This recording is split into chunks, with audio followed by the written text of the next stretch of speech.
بسم الله الرحمن الرحيم. الحمد لله رب العالمين، صلى الله وسلم وبارك على نبينا محمد وعلى آله وصحبه أجمعين. أما بعد، دا الله عز وجل توفيق سر شروكو دا مختصر تفسير أو ترجمة بدي مباركة دورة قال سوار للسوا شبك سلويخ دا سمون خوري د 2015 میلادي کال سره د الله عزوجل په نعمتونو کې اوچت نعمت او لوی نعمت هغه قرآن کریم دی. قرآن کریم د الله هغه نعمت دی چې دا د دې نعمت پر راتلو سره زموږ او ستاسو زندگی بدل شوی. کله چې قرآن زموږ ژوند ته راغی، انسانیت ته راغی، د انسانانو ژوند بدل کړی. نو د الله عزوجل په نعمتونو کې لوی نعمت هغه قرآن کریم دی چې الله موږ تاسو ته راکړی. والله په قرآن کې فرمایي فبذلك فليفرحوا، په دې نعمت دې د خلک خوشاله شي. وخير مما يجمعون، د هغه څه نه چې د خلک کې راجمع کوي، مال دنیا چې څه په دې دنیا کې دی او خلک کې راجمع کوي، د دې هر څه نه دا نعمت غوره دی چې کوم د الله عزوجل کتاب او موږ تاسو ورته ناست یو.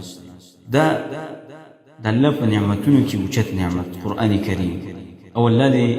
همدغه شان ته دا نعمتونه په موږ او تاسو باندې لري. مخکې د دې نه چې د قرآن کریم فضایل شروع کړو، نو یو څو خبرې چې د دې دورې سره متعلق دي هغه ستاسو مخې ته ږدم.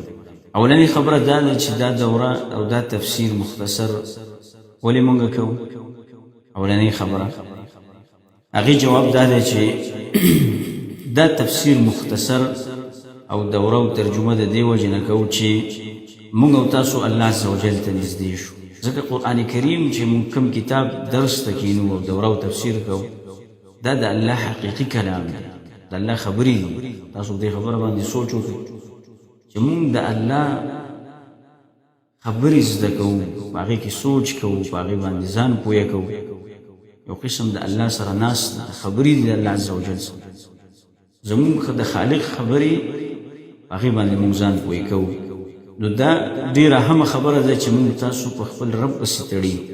دویم مقصد د دې دورې مختصر تفسیر دا دی چې خپلو پښتنو خویندو ورونو ته د قرآن کریم په داسې شکل باندې واضحه کړو چې هغه ډېر اساني او مختصري. د دې دورې یو څو خاص خبرې ذکر کوم. میزات د دې دورې یو میزه هغه دا ده چې دا دوره او دا تفسیر به په آسان او مختصر انداز، آسان انداز په آسانو ټکو باندې موږ کوشش کوو چې قرآن کریم آیتونه واضح کړو په آسانه ژبه پښتو کې. دویم دا دی چې د قرآن کریم د هر آیت عنوان ذکر، مقصد د آیت سره په دې آیت کې څه خبره پرته ده، بیا د دغه آیات څه فواید دي، په دې آیات کې کم فواید دي چې هغه موږ زده کړو. او درېمه خبره هغه دا ده چې د قرآن کریم تفسیر به په قرآن کریم باندې کوو او په احادیثو او دغه شان ته د صحابه کرامو په اقوالو کوشش به کوو چې ورسره ذکر کړو د تابعینو بعضې اقوال، هغه هم په مختصر شکل. ځکه چې زموږ دوره او درس او دا تفسیر دا مختصر دی. څلورمه خبره هغه دا ده چې په دې دوره کې به دروغ، کیسې، اسرائیلیات، منګړت روایتونه، د ځانه جوړې شوې خبرې دا به پکې نه وي. صفا سوچه خبرې چې کوم قرآن او حدیث کې بیان شوي هغه خبرې به دلته مو ذکر کړو. او پنځمه خبره او خاصیت هغه دا دی چې په دې کې به تعصب مذهبي نه وي، یعنی خاص مذهب ډلې تنظیم ته په دې کې موږ دعوت نه ورکوو. خاص چا پسې به تړلې چې د چا لپاره موږ تعصب وکړو، د چا لپاره موږ ضد وکړو، د چا سره حسد وکړو، دا به موږ د هیڅ چا سره نه کوو. همدا به په دې کې موږ د اقوالو ته ځو. ځکه د قرآن نه به ټوپک او توپ به دې نه جوړی چې خلک پرې په نښه کېږي. دا د الله عزوجل کتاب دی، دا د ټولو مسلمانانو لپاره او د ټولو پښتنو لپاره. بل خبره هغه دا ده شپږمه چې دې دورې سر ته رسولو به موږ انشاءالله عزوجل ستاسو زړونه د الله عزوجل سره تړو الله په فضل و کرم ځکه چې دا کتاب د الله دی او کلام او خبرې د الله دی نو چې څومره سړی د چا خبرې اوري هغې پسې زړه متعلق کېږي موږ چې د الله خبرې اوري او په دې باندې ځان پوه کوو نو زموږ زړه به په خپل ډایرکټ په الله پسې وتړل شي دا د الله کتاب دی د دې نه بالکل استغنا نشته موږ تاسو محتاج یو دی او زموږ د هدایت لپاره الله رالېږلی د درس وختونه په شعبان کې د سعودي عرب په وخت د ماخوستن لمونځ نه وروسته 9:30 بجې تقریبا 1 غنټه درس وي چې دا په پاکستان کې 9:30 او په افغانستان کې 9 بجې په دې ټیم به درس او بیا په رمضان کې د ماسپښین او د مازدیګر نه وروسته به درس ان شاء الله د قرآن فضایل مختصر دې ته اشاره کوو د ټولو نه مخکې خدا خبره یاده کړي چې قرآن کریم تلاوت کول یا د قرآن تفسیر کول زده کول دا عبادت دی لکه څنګه چې موږ نور عبادتونه کوو مونځ کوو اوس موږ مونځ وکړو دا مولې وکړو ځکه چې عبادت دی د الله ځان په الله ته نږدې نو دقه شانته قرآن کریم دا چې موږ زده کوو دا د الله کتاب دا د عبادت په نسبت باندې زموږ ستاسو دا تلاوت دا تفسیر دا ناسته دا راتلل وږي خوستل کوم ورونه خویندې چې هغه زموږ دا درس اوري آنلاین طریقې سره کوم ورونه چې دلته راځي دا ټول په عبادت کې راځي دا خبره به موږ ځان ته تازه کړو چې دا زموږ ناسته وعلیکم السلام دا عبادت دی دا د عبادت ناسته او په دې سره الله د انسان په زړه کې داسې ناشنا اطمینان پیدا کوي چې دا اطمینان او سکون د دنیا په یو شي کې نشته چې کوم سکون د الله په کتاب کې دیو جن الله په قرآن کې وایي الذين آمنوا وتطمئن قلوبهم بذكر الله الا بذكر الله تطمئن القلوب هغه کسان چې د هغې ایمان یې راوړی په الله او د هغې زړونه مطمئن کېږي په څه مطمئن کېږي د الله په کتاب باندې د الله په ذکر او د الله ذکر چې دی ټول نه غټ ذکر دا قرآن کریم دی ځکه د الله خبرې دي کلام حقیقي دی د الله عزوجل نو دې سره زموږ ستاسو زړونو ته سکون راځي سکون غواړي راحت غواړي قرآن سره تعلق ساته ستا په ژوند کې به الله ناشنا تعلق پیدا کړي د خپل ځان سره او ناشنا سکون او اطمینان به ستا زړه ته کوز شي او موږ هم په دې نیت باندې دا دوره شروع کړې ده صرف په دې نیت نه چې موږ خلکو ته قرآن زده کړو نه په دې نیت نه چې الله زموږ اسلام زموږ اصلاح وکړي او بیا د خلکو اصلاح وکړي د دې وجې نه او زموږ زړه ته الله سکون او اطمینان کوز کړي چې کوم د الله په کلام کې دی د قرآن کریم بل فضیلت هغه دا دی چې قرآن کریم الله را لېږلی دی غوره کلام په کتابونو کې غوره کتاب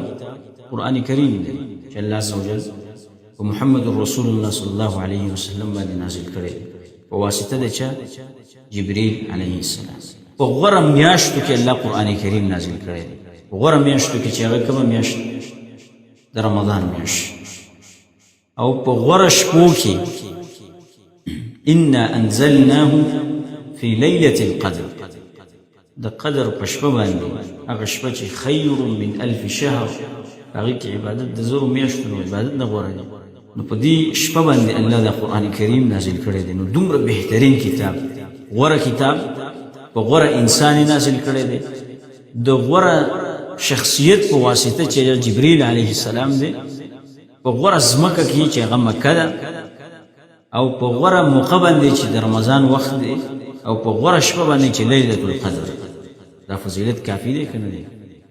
قرآن کریم لپاره هغه معجزه ده الخالده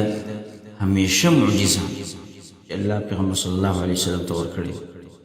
کتاب انزلناه الیک لتخرج الناس من الظلمات الى النور دا کتاب انسانان د تیارو نه راوباسي رڼاګانو ته قرآن کریم په وجه خلک د تیارو نه راوځي د ظلم د کفر د فسق د ګناهونو د شهواتو د شبهاتو د تیارو نه راوځي چېرته راوځي رڼا ته الله له ایمان ورکوي رڼا ورکوي د وجې نه دا کتاب چې دی ان هذا القرآن يهدي للتي هي اقوى هغه طرف ته دعوت ورکړي چې هغه برابر او سیده لار ده الله طرف ته اهدنا الصراط المستقيم چې کوم باره کې موږ الله نه دعا کوو چې الله په دقه لار باندې موږ تاسو روان کړي نو غوره او سیده لارې ته قرآن کریم دعوت راکوي موږ تاسو د قرآن کریم عجایبات نه ختمېږي دا ډېر عجیبه او ناشنا کتاب ځکه خو چې پیریانو واورېد نو څه ویل انا سمعنا قرآنا عجبا من قرآن کریم ډېر ناشنا کتاب واورېد الله ډېر ناشنا کتاب دی عجایبات د دې نه ختمېږي او دا کتاب د هدایت کتاب سورة الفاتحة پس دویم سورت څه دی سورة البقرة مخکې براشي الف لام میم ذلك الكتاب لا ريب فيه هدى للمتقين دا کتاب چې دې کې شک نشته او هدایت دی د چا لپاره د متقیانو لپاره ان هذا القرآن يهدي للتي هي اقوى هغه طرف ته دعوت کوي چې هغه سیده او برابره لاره ده او متقیان خلق به د دې هدایت نه فایده اخلي دا قرآن کریم د قرآن کریم حفاظت او ساتنه الله عزوجل خپله کړې دا یې محفوظ کړی دی د تغییر نه چې څوک پکې تغییر راولي څوک یې تحریف څوک پکې د ځان نه یو څه شی جوړ کړي الله ټولو خلکو ته چیلنج ورکړی راوړی شي د قرآن په شان ته یو څو ټکي رایوړی تحدي ورکړی چیلنج یې ورکړی هیچ چا د قرآن کریم په شان ته یو ټکی نه دی جوړ کړی د قرآن کریم په شان ټول کفار یې عاجزه کړي دي بله ورځ ما په دې کې د ټکنالوژي چې کوم دي یهودو دي موجوده کافرو جوړې کړي دي او ډېرې غټې دعوې کوي چې موږ دا کوو هغه کوو ما پکې دا ورکړل چې قرآن کریم د آیات په شان ته یو آیات جوړ کړی دا چټ جی پی ټي چې دا وغیره دا نور نو هغه د هغې جواب دا و چې د قرآن کریم په شان ته آیات او د هغې ټکي زموږ ټکنالوژي نشي جوړولی بیا مې دې تپوس وکړو چې داسې یو ټکنالوژي تاسو سره شته چې هغه ډېر پاورفول وي او د هغې ډېر طاقت وي چې هغه د قرآن په شان ته یو آیت جوړ کړي ویې ویل چې زموږ هېڅ یو ټکنالوژي په دې نه ده توانېدلې یعنې طاقت یې نشته چې د قرآن کریم د آیت په شان ته آیت جوړ کړي دا د قرآن کریم معجزه ده هېڅوک یې نشي جوړولی قرآن کریم هغه کتاب دی الله عز وجل سوی انا نحن نزلنا الذکر وانا له لحافظون قرآن کریم مونږ را لېږلی دی او مونږ د هغې حفاظت کوو او څوک چې وایي چې قرآن کریم محرف دی تحریف پکې شوی دی او یا دا قرآن کریم پوره نه دی نو دی په دې آیات باندې دروغجن دي او په دې کافر کېږي چې الله وایي چې ما حفاظت کړی دی او ته وایې چې دا ناقص دی لکه د اثنا عشریه 12 امامان چې مني شیګان د هغې د عقیده ده چې قرآن کریم دا 18 سپارې او په دې کې آیاتونو د علي رضی الله باره کې او هغه ته د سنیانو لرې کړي دا په دې خبره باندې کافر کېږي الله عز وجل وایي قرآن کریم زه حفاظت هېڅوک قرآن کریم نشي بدلولی تغییر پکې نشي راوستی الله یې د حفظ او د ساتنې وعده کړې ده امام نسائی ابن ماجه امام حاکم د انس رضی الله عنه د حدیث نقل کړی دی انس رضی الله عنه وایي رسول صلی الله علیه وسلم فرمایلی دي ان لله اهلین من الناس دا الله څخه خاص خلق دي په خلقو کې صحابه کرامو ته پوښتنه وکړه یا رسول الله وایي دا څوک دي من هم دا څوک دي پیغمبر صلی الله علیه وسلم ورته ویل هم اهل القرآن وخاصته دا د قرآن والا خلق دي چې چا تعلق د الله عز وجل د کتاب سره دی خاص خلق چې د قرآن سره د هغې تعلق دا د الله خاص کسان ته په دې سوچ وکړه چې د قرآن کریم سره د تعلق د وجې نه زمونږ او ستاسو تعلق د الله عز وجل سره جوړېږي او مونږ او تاسو خاص خلق ګرځو الله د کتاب د وجې نه امام مسلم رحمه الله حدیث نقل کړی دی د ابو هریره رضی الله عنه او دا حدیث د خوشحالۍ د ډک حدیث زموږ ستاسو او دا ورونو خویندو دپاره چې کوم دې مبارکې دورې ته کینی او اوري د ټولو دپاره د خوشحالۍ حدیث پیغمبر صلی الله علیه وسلم وایي وما اجتمع قوم فی بیت من بیوت الله هغه قوم چې د الله په کور کې راجمع شي يتلون كتاب الله شغيد القرآن الكريم تلاوت كي ويتدارسونه فيما بينهم او القرآن الكريم ذكر كي یو بل ته خودنه کوي د قران کریم تفسیر کوي په ترجمه باندې ځان پوي کوي قران یادوي د قران په مقصد باندې ځان پوي کوي د الله د کلام نزان خبره چې ودی کې کوم خبرې پرتی سکیه الا نزلت عليهم السكينه په دې خلکو باندې الله ناشنا سکینه او اطمینان او آرام راځي کوم دغه مجلس باندې چې زموږ تاسو مجالس دي د قران کریم او دا لاسګي وغشيتهم الرحمه او دا مجلس الله پر رحمت کی پټي په خپل رحم او کرم کی پټي دا څومره غټه خبره ده چې الله تاسو باندې رحم نور زموږ څه غواړو تاسو وړون د الله نه څه غواړي دوستر کی څه غواړي موږ تاسو د الله نه د الله رحم غواړو چې الله زموږ تاسو ناراضي شي او موږ رحم وکړي دا غټه خبره ده زموږ تاسو وحفتهم الملائکه او رسته بسوي وي ملائکه راځي او د دینه چاپیریږي په دې مجلس کې دې زموږ تاسو د مجلسونو ته ملائکه حاضري څوک راځي او کنه راځي ملائکه راځي زموږ تاسو د قران کریم دی تفسیر دوره او مجلس ملائکه راځي حاضري وذكرهم الله في من عنده او د دین او چې خبره بل ده چې الله عزوجل دا مجلس خپل خاص خلقو کې یادې چې هغه ملائکه په اسمانونو کې زموږ تاسو ذکر په اسمانونو کې کی الله عزوجل په قرآن یو سوچ وکړئ چې غټ سره تایات کې او به دې په نوم یاد کی څومره خوشحالي کی سره او به چې الله عزوجل په اسمانونو کې یاد کی دا څومره خوشحالي خبره ده زموږ تاسو دا صحیح حدیث دی امام مسلم رحمه الله نقل کړی د قشانت امام طبراني ومعجم الكبير کې حدیث نقل کړی دی د عبد الله بن مسعود رضی الله عنه او پیغمبر صلی الله علیه وسلم فرمایلی دی القرآن شافع مشفع قرآن کریم و شفاعت کی قیمت پورس څوک چې قرآن سره تعلق ساتي دا قرآن کریم به قیمت پورس باندې شفاعت کوي من جعله امامه رست بسوي وی چا چې دا خپل مخې ته وګرځو ان قرآن یادو دا غي تفسیری کو قرآن په معنی ځان پوي کو قاده الى الجنه دا قرآن کریم به جنت طرف ترکه دا قرآن سره تعلق ساتي ته به جنت ترکه ومن جعله خلفه او چات شاته گزارو مطلب څه دی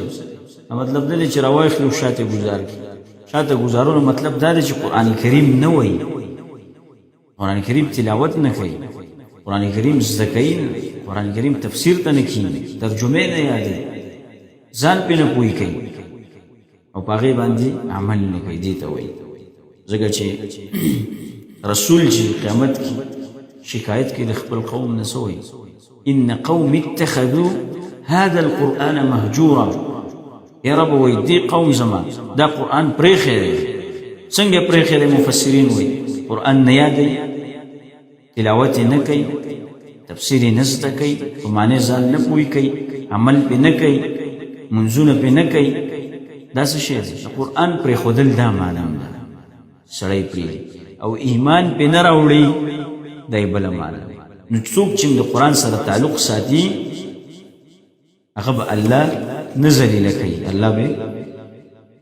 عزت من ساتي الله به اوچت ساتي په خلقو کې بل حدیث له ابو هريره رضی الله عنه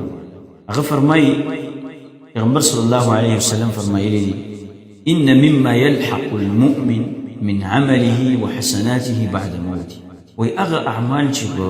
مؤمن بس د مرګ وروسته ورپسې کیږي هغه کوم اعمال دي حدیث تاسو وکړي هغه اعمال تاسو ته ذکر کوم یو او تاسو دا خبره ذهن کې کیږي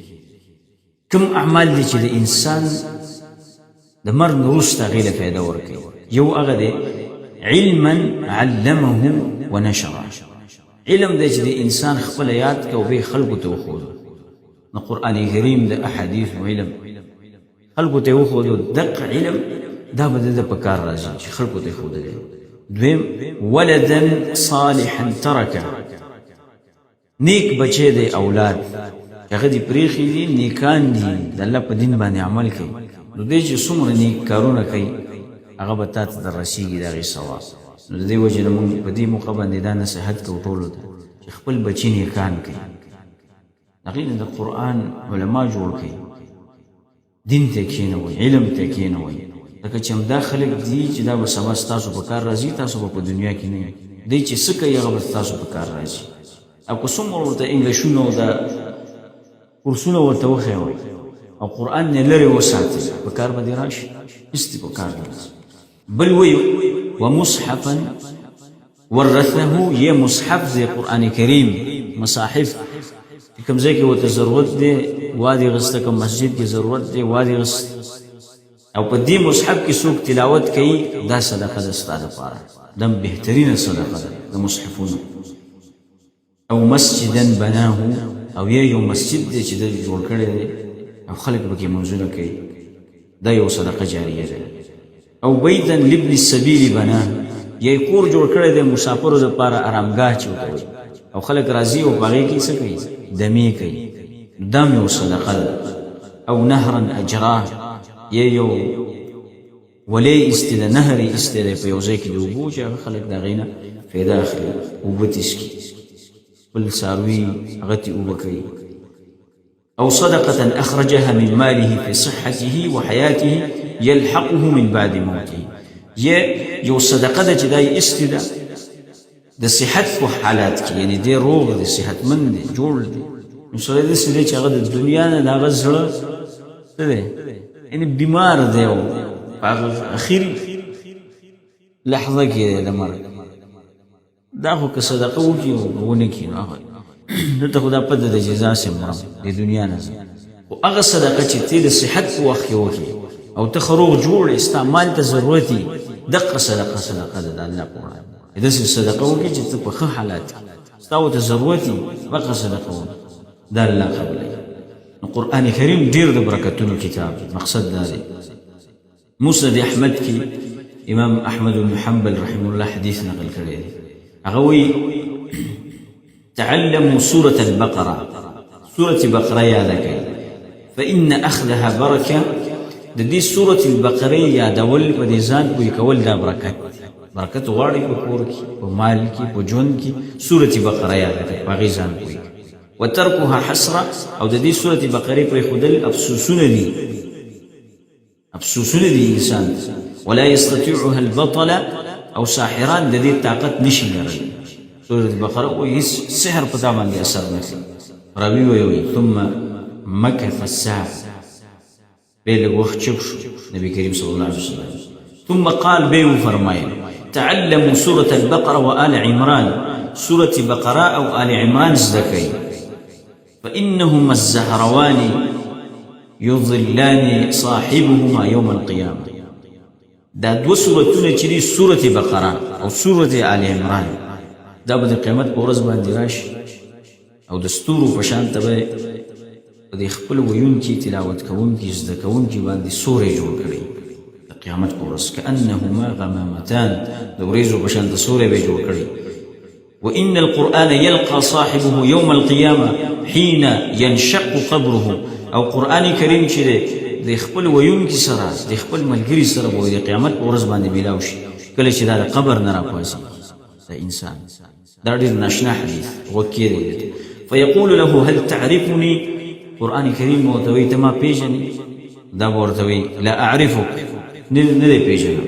بیا ورته وایي قرآن کریم هل تعرفني، ما پېژنې؟ بیا به ورته وایي زه تا نه پېژنم. قرآن کریم به ورته لګیا شي، وایي به انا صاحبک القرآن، زه ستا هغه ملګری یم، قرآن یم، هغه ملګری دی. اضمأتک فی الهواجر واسهرت لیلک، تا زما سره ولګي تندې تېرې کړي، ته ما تږی کړی، ته ما بې خوبه کړی، د شپې مې راپاڅولی، تا به زه تلاوت کولم، زه به دې په منځونو کې لوستلم. وإن كل تاجر من وراء تجارته، هر یو تاجر او تجارت کوونکی او بزنسمن د خپل تجارت سره روان دی، د هغې شاته روان دی. او حدیث کې راځي چې د قیامت په ورځ باندې همدې حدیث کې ويوضع على رأسه تاج الوقار، همدې د قرآن کریم ملګري ته به الله د وقار تاج کېږي په سر باندې. ويكسى والده حلتين، او د دې والدینو ته به الله ناشنا جوړې ور واچوي قیامت په ورځ. او سخت ورځ نو دی به وایي چې یا الله بما کسینا هذه دا جوړې او دا خدمت او دا عزت مونږ الله تا په څه باندې راکړه نو فیقال باخذ ولدکم القرآن ستا دی بچی قرآن کریم زده کړی قرآن کریم یاد کړی قرآن ته کېناستلی د دقې وجې نه زه تعالی د څه درکوم د عزت درکوم ثم يقال بیا به ورته وویلی شي اقرأ واصعد في درجة الجنة وغرفها فهو في صعود بیا به ورته وویلی شي چې قرآن تلاوت کوه چې څومره تلاوت کوئ او د جنت په دې پوړو باندې او په دې درجو باندې بر ورخیږي او ستا ځای چې دی بل حدیث کې راځي وسره هغه ځای دی چې عند آخر آية تقرأها آخر آيات کوم ځای ته ورسېدې هغه ځای دی څومره اوچته مرتبه ده تاسو سوچ وکړئ دې خبرې حدیث کې دي حدیث کې اخر کې وایي فهو في صعود ما دام يقرأ هذا كان أو ترتيلا ودا به اوچت رواني ده صاحب القرآن به اوچت رواني